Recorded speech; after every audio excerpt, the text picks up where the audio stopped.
Welcome back everyone to my Two Left Hands channel. Today we are making apple crisp.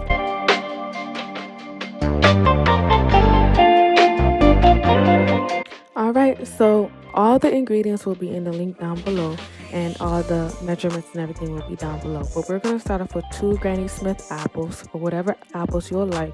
We're going to peel, core them, take out all the seeds, and now we're going to cut them into thin slices, like thin medium slices.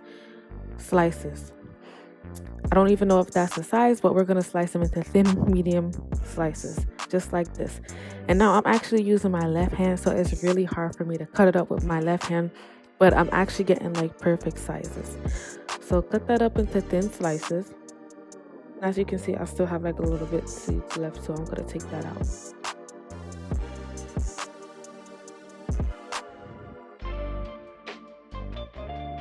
And I want to shout out Mr. Mrmakeithappen because I was inspired by his recipe. And this is what it's supposed to look like. Alright, and now we're going to work on our topping. So you're going to take some flour. You're going to add in some old-fashioned oats, some brown sugar, and a little pinch of salt. Half a stick of butter or more. So you're going to use your hand and combine all this together. You want to squish it all together, as you can see that I'm doing here, until it's like pea size. Now you're going to add in some cinnamon. I went a little bit hard on the cinnamon because I love cinnamon, but the cinnamon is actually good because it will give the apple crisp a nice brown color. Mix it all in.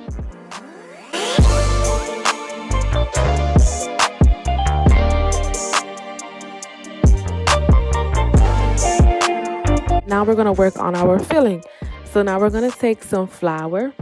We're going to take some warm butter. Make sure that it's warm. And now we're going to add in water.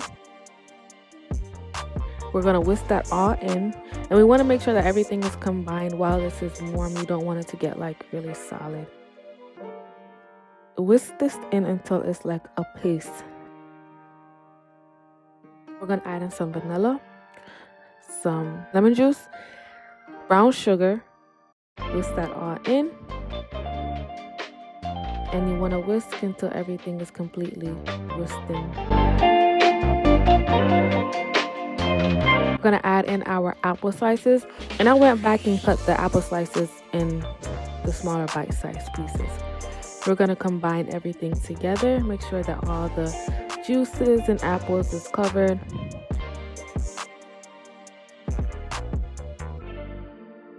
We're going to add in a little bit of cinnamon. As you can tell, cinnamon is my favorite. I don't know if you have a favorite spice, but cinnamon is my favorite spice.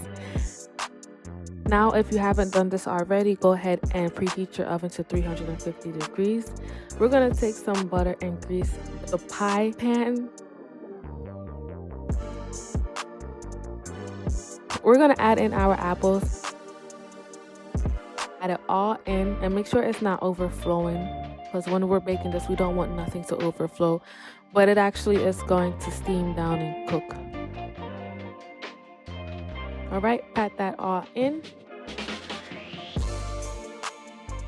And now we're going to add in our topping. We're actually going to use all of it. So we're going to sprinkle this all over and make sure that every pocket, every apple is covered. We don't want any pockets or any openings because when this is cooking, the filling can come out of the pan. I don't know if that makes any sense, but it will. You don't want anything to like overflow into the oven. So we want to make sure that everything is covered.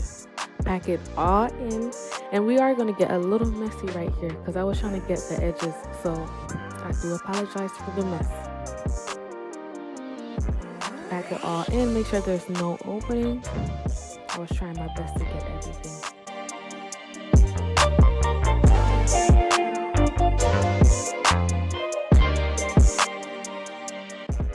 Alright, and once that's done, we're going to pat it all down again, and we're going to scoop the extra stuff off the edges. And what you're going to do, you're going to bake this for about 30 to 45 minutes. If you want that extra crisp, keep it in for 45 minutes. Right, and this is what it looks like. As you can see, I don't know if you guys can see, but This looks very delicious, and this just came out of the oven, so it's still like bubbling. You may see some steam coming out of it.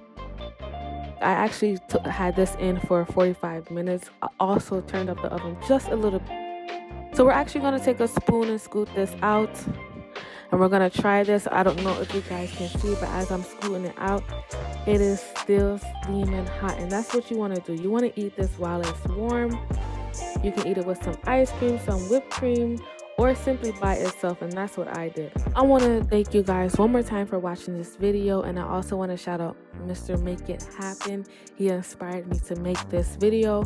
It was so easy. This was simple. You guys can follow me on all my social media platforms to see what I'm doing weekly or daily. Make sure that you're subscribed to this channel. Give this video a thumbs up. You know what other easy recipes you would like me to try.